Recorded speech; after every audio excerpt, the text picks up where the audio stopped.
E aí, pessoal, tudo bem? Como é que tá? Aqui é o Sandro Padial, canal Padial Jiu-Jitsu. Estamos aqui novamente para mais um episódio da Aventura do Jiu-Jitsu. Hoje é o quarto episódio. Fábio Takao, historiador. Então, hoje, né, a gente decidiu que o quarto capítulo, né, não sei eu que decido, é a história que decide, é o Conde Koma, Mitsui Maeda.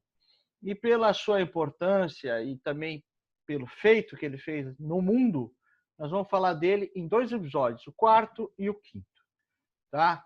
Vocês vão entender por quê agora que o Fábio vai falar. Fábio. E aí, pessoal? E, Sandro, muito obrigado mais uma vez por nós estarmos aqui falando sobre a história do jiu-jitsu, né? E hoje a gente tem realmente esse capítulo à parte, que é o Mitsui Maeda, o Conde Koma, né? Que ele, obviamente, ele é um dos responsáveis direto, né, pela implantação, enfim, pela formação do jiu-jitsu Gracie no Brasil. Então, ele realmente tem uma importância muito grande, por isso nós decidimos, então, dar dois capítulos para falar sobre a vida dele, e também por um outro motivo. A vida do Conde Koma realmente foi uma vida, assim, espetacular, né? Assim, foi cheia de eventos grandiosos, né?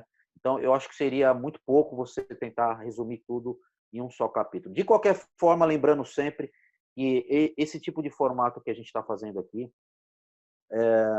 nós vamos estar falando de uma forma bem superficial, mas ao mesmo tempo pontuando as principais participações de cada personagem desse ano na história.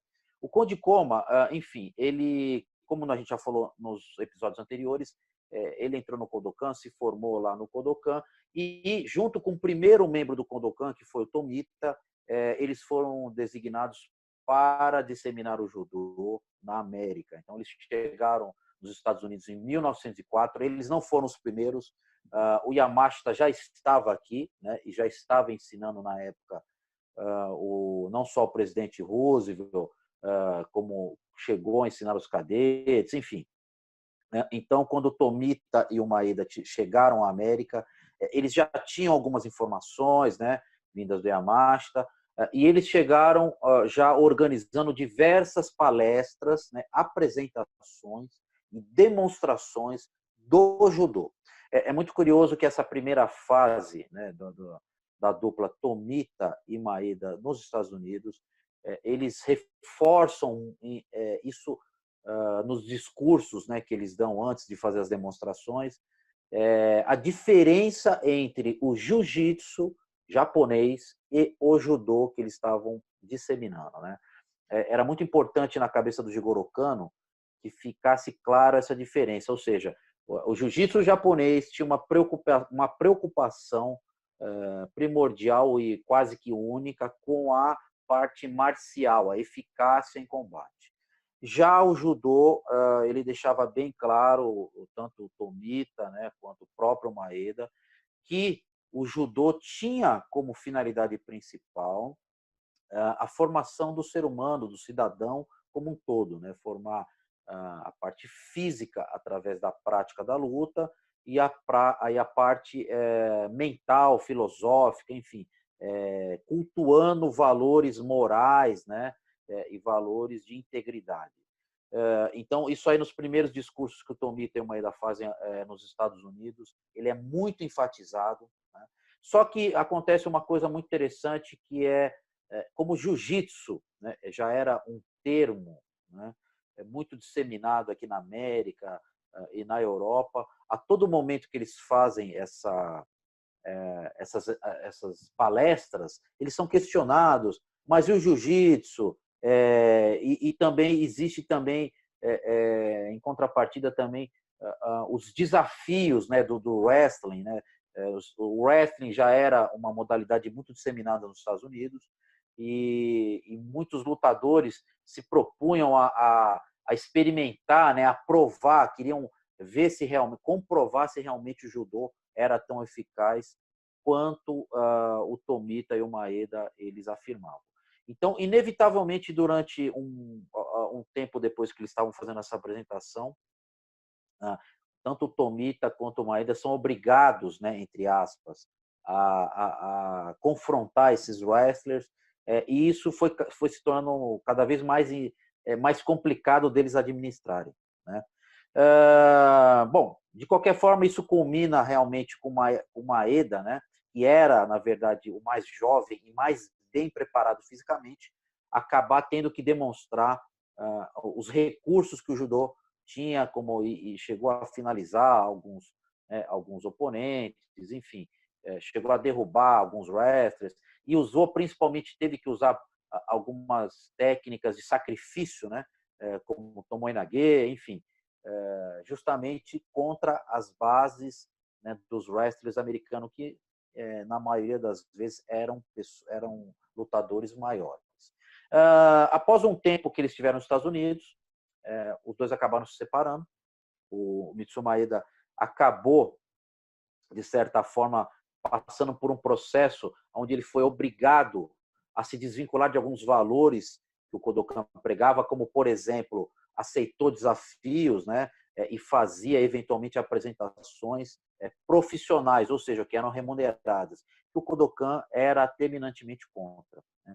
E talvez uma das coisas que o Maeda fez também, que era contra, vamos dizer assim, o principal objetivo do judô, é que o Maeda viaja, então, para a Europa, né, e passa, inclusive, a competir nas regras do wrestling, né, na Europa. Ele viajou durante muito tempo pela Europa, competindo, fazendo apresentações, enfim, fez todo tipo de espetáculo até para se manter, né? E aos poucos ele foi gradualmente deixando de usar o nome judô e passou simplesmente a usar o termo jiu-jitsu. Existe, obviamente,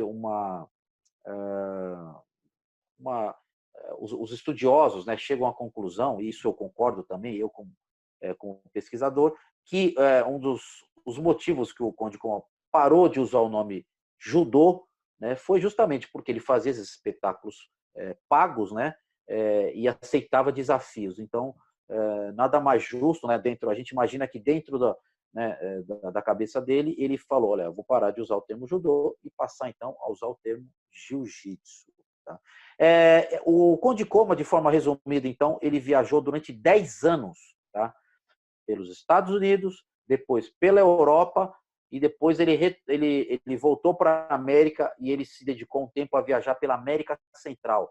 E ficou muito tempo no México, e principalmente em Cuba. E sempre fazendo esses desafios, desafiando pessoas da plateia, desafiando os lutadores locais, fazendo espetáculos, né? Então, a vida do Maeda realmente foi uma vida muito agitada durante esses 10 anos que ele viajou pelo mundo antes de chegar ao Brasil. Então, é isso aí, pessoal. Você vê que a história do Maeda é muito rica e nada mais certo do que a gente falar do Maeda em 2 etapas, até porque você vê a quantidade de tempo, né, esse longos anos, mais de 10 anos, que ele ficou excursionando pelo mundo antes de vir ao Brasil. Então, ele teve muita importância, esse mestre japonês, né? E agora, no 5º capítulo, nós vamos falar dele já no Brasil. É isso, Fábio? Exatamente. Vamos pegar agora nessa parte onde ele sai da América Central, passa pela América do Sul e acaba se fixando no Brasil, que aí já está mais perto da nossa realidade do jiu-jitsu Gracie. Antes de entrar no 5º capítulo, em que ano mais ou menos ele foi para os Estados Unidos, que ele começou essas excursões, e que ano que ele chegou no Brasil? Para a gente ter mais ou menos essa cronologia aí, esse espaço-tempo. O Conde Koma, ele chegou nos Estados Unidos em dezembro de 1904, tá? E ele chegou ao Brasil, que é uma data, inclusive, que está errada na maioria dos sites da internet aí, tá? É uma correção que eu venho fazendo há algum tempo já, algumas matérias. A data que vocês encontram na internet é novembro de 1914, essa data está errada, tá? Eu já documentei, já expus essa nova data, né? Que nós não temos o dia exato, mas o mês que o Conde Koma chegou ao Brasil é julho de 1914. Tá? Ok. Perfeito. Mais uma vez, pessoal, quem quiser um workshop, um seminário com o Fábio, é maravilhoso. Eu posso lhe afirmar, Fábio excursionou aqui por Santa Catarina, a gente promoveu aí 4 seminários dele aqui na região. Foi um sucesso, tá? O pessoal adorou. Recomendo, hein? É isso aí. Até o 5º. Até já. Obrigado, pessoal. Um grande abraço a todos aí.